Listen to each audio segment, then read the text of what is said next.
দোতলা বাড়ির ছাদে দোলনায় বসে আছে রুয়াত। সামনেই রুয়াতের দিকে পূর্ণ দৃষ্টি নিয়ে দাঁড়িয়ে আছে রুয়াতের বড় বোন রজনী।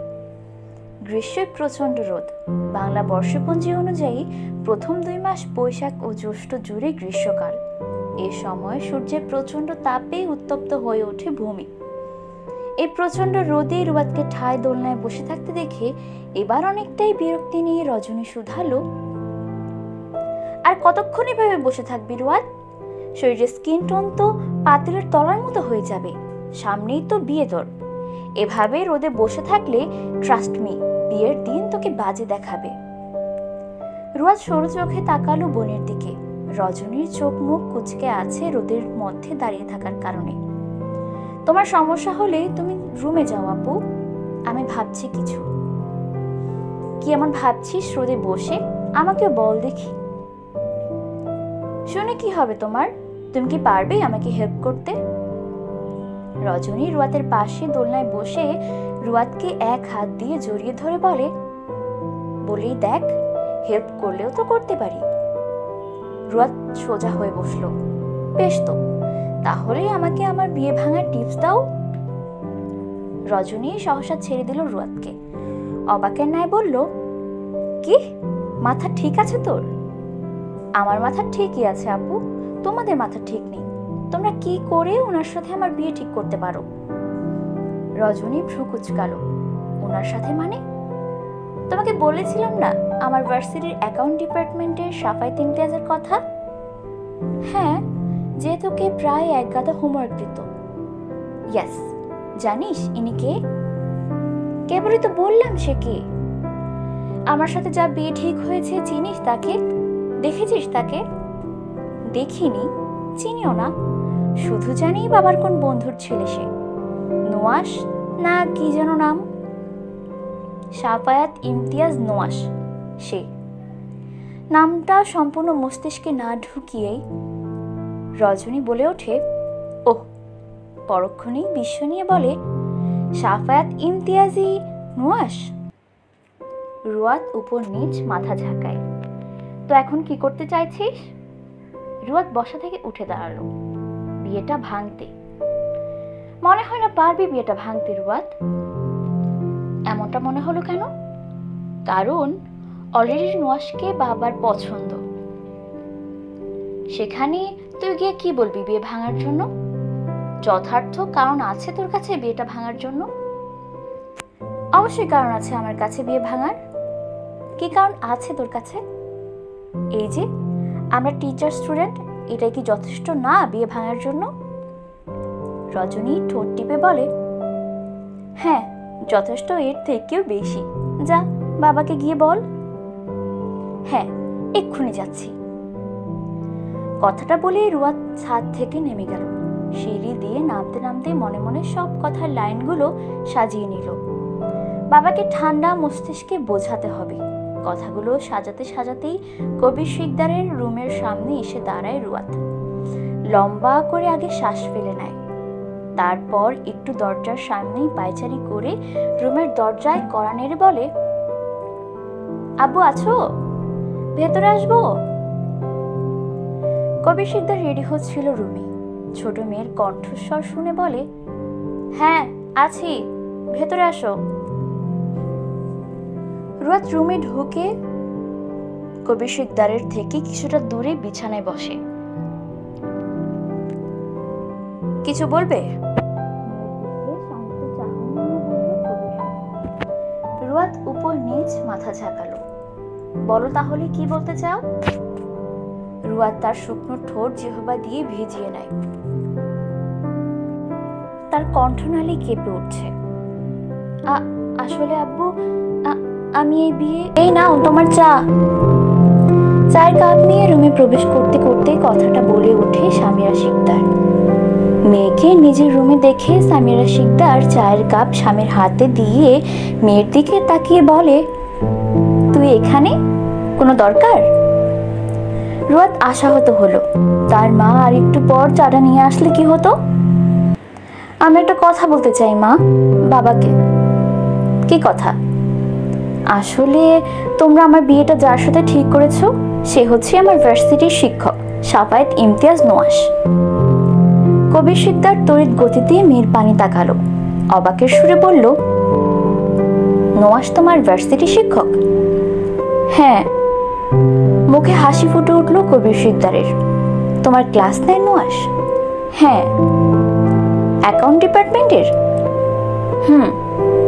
যাক, তাহলে তো ভালোই, পড়াশোনায় অনেকটাই হেল্প হবে তোমার। রুয়াদ ভরকে গেল বাবার কথা শুনে। সে তো বিয়েটা ভাঙার জন্য বলেছে, আর তার বাবা আরো উৎসাহিত দিচ্ছে। আমি তার স্টুডেন্ট বাবা। সে তো আরো ভালো, তোমাকে আর অ্যাকাউন্ট আলাদা টিচারের কাছে পড়তে হবে না, নোয়াসই পড়াতে পারবে। কিন্তু বাবা, আমি। কবির শিকদার শোয়া থেকে উঠে দাঁড়ালো, বালিশে নিচে ফোনটা নিয়ে মেয়েকে মাঝপথে থামিয়ে দিয়ে বলে, আমি একটু নিচ থেকে আসছি, ফিরতে রাত হবে।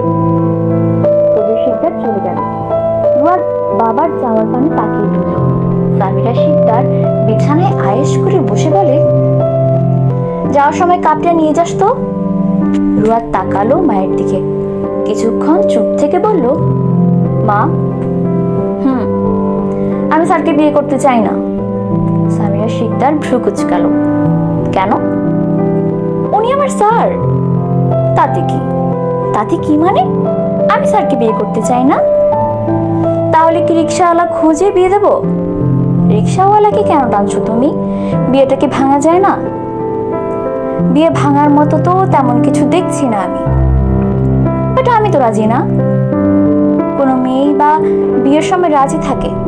আমিও তো রাজি ছিলাম না তোর বাবাকে বিয়ে করার সময়। তাও দেখ, 28টা বছর পার করে দিলাম, তুইও পার করে দিতে পারবি। তার মানে বিয়েটা আমার তার সাথেই হচ্ছে? হ্যাঁ। রুয়াদ কিছু বলল না, রেগে হন্তদন্ত হয়ে রুম থেকে বের হয়ে গেল। সামিরা শিকদার পেছন থেকে রুয়াদকে চায়ের কাপটা নিয়ে যেতে বলল, কিন্তু রুয়াদ কানে নিল না কথাটা। রুয়াদকে রেগে রুমে ঢুকতে দেখে রজনী হাই তুলতে তুলতে বলে, পারলি বিয়েটা ভাঙতে? রুয়াদ জবাব দিল না। রজনী রুয়াদের পাশে বসলো, তার বোনটা মিছে রাগ করছে। রজনী রুয়াদকে নিজের দিকে ঘোরালো, গালে আলতো হাত রেখে বলল, আব্বু বেশ বিচক্ষণ মানুষ। নোয়াসের মধ্যে ভালো কিছু আছে বলেই আব্বু তোর বিয়েটা নোয়াসের সাথে ঠিক করেছে।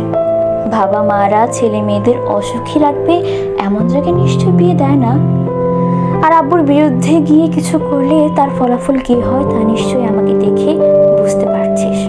আমি চাই না রুয়াদ তুই আব্বুর অমতেই কোনো কাজ করিস। ছোট থেকেই মানুষটা বেস্ট জিনিসগুলোই আমাদের দিয়েছে, জীবনসঙ্গী হিসেবে বেস্টটাকেই তোকে দিচ্ছে। এখন বুঝছিস না, কিন্তু পরে ঠিকই বুঝবি। আর আব্বুর কিন্তু তোকে নিয়ে বেশ আশাবাদী, সে অলওয়েজ।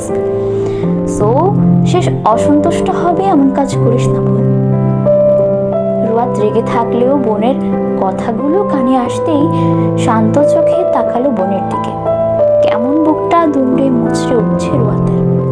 তার বোনটা কি এখনো অতীতটা ভুলতে পারেনি?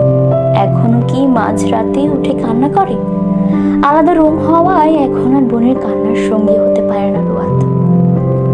রজনীর গালে আলতো করে হাত রাখে রুয়াদ। রজনীর চোখ কেমন ছলছল করছে। রুয়াদ জড়িয়ে ধরল বোনকে। আমি বিয়েটা করবো আপু। হ্যাঁ, বিয়েটা করব। বাবার অনুমতি যাব না, তোমার সব কথা শুনবো। রজনীর চোখ দিয়ে টুপ করে অশ্রু গড়িয়ে পড়ল। রুয়াদ দেখার আগে সেটা সন্তর্পণে মুছে ফেলল। মেয়েটা বড্ড ভালোবাসে রুয়াদ রজনীকে।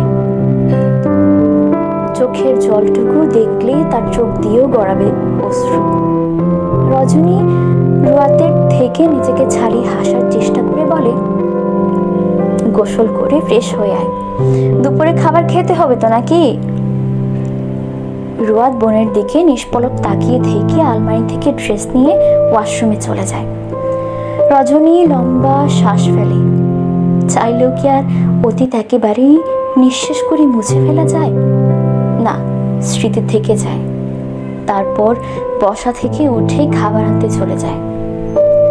বিকেলে ভার্সিটি থেকে বাসায় ফিরে সাফায়াত বসার ঘরে বসে গলা ছেড়ে এক গ্লাস ঠান্ডা পানি চায়। সাফায়াতের ছোট বোন সানজিদা ঠান্ডা পানি এনে ভাইয়ের হাতে ধরিয়ে দেয়। সাফায়াত ভ্রু কুচকালো বোনকে পানি দিতে দেখে। নিত্যদিন তো মা দিয়ে থাকে, যেদিন সে বাসায় থাকে না সেদিনই ছোট বোন দেয়। তার মানে তার মা বাসায় নেই? মা বাসায় নেই? সানজিদা সোফায় বসতে বসতে বলে, না, আম্মু বের হয়েছে। কোথায় গেছে? স্বর্ণের দোকানে গয়না আনতে। কিসের স্বর্ণ? ও মা, ভুলে গেলে? তোমার না সামনে বিয়ে ভাইকা, ভাবির জন্য গয়না আনতে গেছে। সাফায়াত অর্ধেক পানি খেয়ে আর খেতে পারলো না। বিয়ের ডেটই ফিক্সড হলো না, আর তার মা এমন একটা তোড়জোড় শুরু করেছে, মনে হচ্ছে বিয়ে কালই হতে যাচ্ছে। সাদমান কোথায়? সাদমান ভাইয়াই তো ও আম্মুকে নিয়ে গেছে। হতচ্ছাড়টা নিশ্চয় উস্কে ছিল আম্মুকে। তার বলতে মনে হচ্ছে বিয়েটা তোমার না, ওর। আসুক আজ বাসায়, ঝেঁটিয়ে আমেরিকা ফেরত পাঠাবো। সে চিন্তা মাথা থেকে ঝেড়ে ফেলে দাও ভাইয়া। সাদমান ভাইয়া 1 বছরের আগে আর যাচ্ছেন আমেরিকায়। খালাকে ফোন করে এটাই বলেছে। সাফায়াত কিছু বলল না। কলিং বেল বাজতেই দরজার দিকে তাকালো। সানজিদা বসা থেকে উঠে দরজা খুলে দিল। সাফায়াতের মা আর সাদমান এসেছে, হাতে তাদের শপিং ব্যাগ। শারমিন বেগম ভেতরে ঢুকে সোফায় গা এলিয়ে দেয়। যা গরম পড়েছে বাহিরে, ঘেমে নেই একাকার। সাদমান শপিং ব্যাগ টি টেবিলে রেখে সাফায়াতের দিকে তাকিয়ে বলে, ব্রো, তোমার বিয়ে অথচ খাটছি আমি। দেখো, খালামণিকে নিয়ে ভাবির জন্য গয়না কিনে এনেছি। চোখ ফিরাতেই পারবে না এক্সক্লুসিভ ডিজাইনের গয়নাগুলো দেখে। সাফায়াত বসা থেকে উঠে রুমের দিকে যেতে যেতে দাঁতে দাঁত চেপে বলে, রুমে আয় তুই, তোর এক্সক্লুসিভ ডিজাইনের গহনা তোকে পরিয়ে দেখব, চোখ ফেরানো দুষ্কর হয় কিনা। সাদমান বুঝলো না তার ভাইয়ের কথার মানে। সানজিদার দিকে তাকিয়ে বলে, ব্রো এভাবে বললো কেন? আরে বাদ দাও তো ভাইয়ার কথা, আগে বাক্স খুলে দেখাও ভাবির জন্য কেমন গয়না নিয়ে আসলা। দেখবি তুই? হ্যাঁ। সাদমান বক্সগুলো এক এক করে খুলে দেখালো সানজিদাকে। সানজিদা গয়নাগুলো দেখলো। সত্যি অসম্ভব সুন্দর গয়নার কারুকাজ। শারমিন বেগম বসা থেকে উঠে নিজের রুমে গেল। ওয়াশরুমে ঢুকে ফ্রেশ হয়ে ছেলের রুমে ঢুকে সাফায়াত নিজের রুমে ল্যাপটপে বসে কাজ করছিল। শারমিন বেগমকে সামনে দাঁড়িয়ে থাকতে দেখে ল্যাপটপে মুখ রেখে বলে, যা বলতে এসেছো বলে ফেলো। শারমিন বেগম ছেলে পাশে বসল। কাল যাচ্ছি রুহাতের বাসায় ডেট ফিক্সড করতে। ভার্সিটি থেকে তাড়াতাড়ি দুপুরে ফিরিস। ক্লাস শেষ হলেই আসবো। বললাম আগে ফিরতে, আর বলছিস ক্লাস শেষ হলেই ফিরবি? আচ্ছা, চেষ্টা করব। রুহাত কি আজ ভার্সিটি এসেছিল? কথা হয়েছে তোদের? সাফায়াত ল্যাপটপটা বন্ধ করলো, তপ্ত শ্বাস ফেলে বলল, রুহাত ভার্সিটি এসেছিল কিনা জানি না, আজ ওদের ক্লাস ছিল না আমার। ফোন দিয়ে কথা বল একটু। ফোন দিয়ে কি কথা বলবো? আশ্চর্য, বিয়ে তোদের, আগে থেকে কথা বলে কমফোর্ট হয়ে নিবি না? নাম্বার নেই। আশ্চর্য, আমার কাছে চা নাম্বার। সাফায়াত ফোন এগিয়ে দিল। শারমিন বেগম সাফায়াতের ফোনে রুয়াতের নাম্বার সেভ করে দিল। তারপর ফোনটা সাফায়াতের হাতে ধরিয়ে দিয়ে চলে গেল। ঠিক সন্ধ্যাবেলা, আশপাশে আধার নেমেছে। রাস্তার পাশে থাকা কৃত্রিম আলোগুলো জ্বলে উঠেছে। রাস্তার ল্যাম্পপোস্টের আলোর দিকে নির্নিমেষ চেয়ে আছে দুজোড়া চোখ। ব্যালকনি চেয়ারে বসে আছে রজনী রুয়াত। সামনে টেবিলে আছে স্ন্যাক্স। রুয়াত স্ন্যাক্স নিচ্ছে আর খাচ্ছে। দুজনের মুখে কোনো কথা নেই। নীরবতা ছেয়ে আছে পুরো ব্যালকনি জুড়ে। নীরবতার ছেদ হলো ফোনের আওয়াজে। রুয়াতের ফোন বেজে উঠছে। রুয়াত ভ্রু কুচকালো। ফোনের স্ক্রিনে তাকিয়ে দেখলো অচেনা নাম্বার। রুয়াত কেটে দিল। রুয়াতের ফোন কেটে দেওয়া দেখে রজনী বলে উঠো, কেটে দিলে কেন ফোন? রুয়াত স্ন্যাক্স মুখে নিতে নিতে বলল, অচেনা নাম্বার, সেজন্য। দরকারিও তো হতে পারে। দরকারি হলে আবার ফোন দিবে। এদিকে সাদমান কান থেকে ফোনটা নামালো, ভ্রু কুচকালো, সাফায়েতের দিকে তাকিয়ে আশ্চর্য হয়ে বলল, ব্রো, ফোন কেটে দিল ভাবি, তাতে আমি কি করব? সাদমান সাফায়েতের দিকে এগিয়ে এসে বিছানায় বসে বলে, তুমি কি করবে মানে? তোমার ফোন ধরেনি, বুঝতে পারছো? আমি কি প্রাইম মিনিস্টার যে আমার ফোন তার ধরতে হবে? প্রাইম মিনিস্টার না ঠিকই, তবে লাইফ মিনিস্টার তো তুমি তার। আমার মনে হয় কি জানো? কি? ভাবি মনে হয় বুঝে ফেলেছে ফোনটা তুমি না তার দেবর করেছে, সেই জন্যই কেটে দিয়েছে। তাহলে আর প্লিজ বেলাজার মতো ফোন দিস না অন্যের বউকে। সাদমান সহসা বসা থেকে উঠে দাঁড়ালো, অসহায়ের সহিত বলল, আজ একটা বউ নয় বলে এভাবে অপমান করলে ব্রো, একদিন আমারও বউ হবে, দেখে নিও। আচ্ছা এখন যা নিজের রুমে, আর আমাকে ঘুমোতে দে। ভাবিকে ফোন দাও। দিব না, আমার সামনেই দাও, দেখি ধরে কিনা তোমার ফোন। সাফায়াত কিছু একটা মনে করে ফোন দিল রুয়াতের নাম্বারে। রুয়াত ফের একই নম্বর দেখে ফোন আসায় তৎক্ষণাৎ তাকিয়ে রইল ফোনের দিকে। রজনী রুয়াতের বাহুতে ধাক্কা দিয়ে বলল, রিসিভ কর। রুয়াত ফোনটা রিসিভ করে হ্যালো বলল। সাদমান হতবাক হয়ে তাকিয়ে রইল সাফায়েতের দিকে, ফিসফিস করে বলে উঠল, দিলে টান আছে দেখছি তোমাদের ব্রো, তুমি ফোন দিলে আর অমনি রিসিভ হলো। কথা বলো, আমি তাহলে আসছি। সাদমান রুম থেকে বেরিয়ে গেল। সাফায়েত ফোনটা নিয়ে ব্যালকনিতে চলে আসলো। ব্যালকনির রেলিংয়ে বা হাত দিয়ে বলে, হ্যালো। ওপাশ থেকে রুয়াত বলল, কে আপনি ভাই? নাম্বারটা তো চেনা লাগছে না আমার। সাফায়েত ভ্রু কুচকালো ভাই বলাতে। আমি তোমার ভাই নই, ইডিয়েট। তাহলে কে? হবু স্বামী। রুয়াত কান থেকে ফোনটা নামালো, মুখের সামনে ধরে নাম্বারটা আরেকবার দেখে নিল। আমার নাম্বার কই পেলেন? খুব কঠিন কাজ নয় নিশ্চয়ই তোমার ফোন নাম্বার পাওয়াটা। তা অবশ্য ঠিক, তা কোন দরকারে ফোন দিয়েছেন? হ্যাঁ, তুমি তোমার বাবাকে বলেছো যে তুমি আমাকে বিয়ে করতে রাজি না সেটা? বলতে পারলে নিশ্চয় এতক্ষণে জেনে ফেলতেন বিয়েটা ভেঙে গেছে। বলতে পারোনি কেন ইডিয়েট? আশ্চর্য, ইডিয়েট বলছেন কেন আমাকে? আর আমার ঠেকা নাকি বলার? আপনি নিজেও তো বিয়ে করতে রাজি না, আপনি গিয়ে বলেন বিয়ে ভাঙার কথা। আপনার তো আবার স্টুডেন্ট বিয়ে করলে রেপুটেশন খারাপ হবে। তুমি নিজে রাজি না? তাতে কি, সব মেয়েই তো বিয়ের আগে রাজি থাকে না, বিয়ের পর সবই ঠিক হয়ে যায়। আমার ব্যাপারটাও ধরে নিন সেম, আপত্তি নেই আমার বিয়েতে। আপনার থাকলে প্লিজ বিয়েটা ভেঙে দিন, এখন রাখি। রুয়াত সাফায়েতের মুখের উপর ফোনটা কেটে দিল। রজনী হতবিহ্বল হয়ে তাকালো রুয়াতের দিকে। এভাবেই মুখের উপর কেউ ফোন কাটে? আমি দিই। এত সাহস পেলি কি করে? তুই না তাকে জমের মতো ভয় পাস?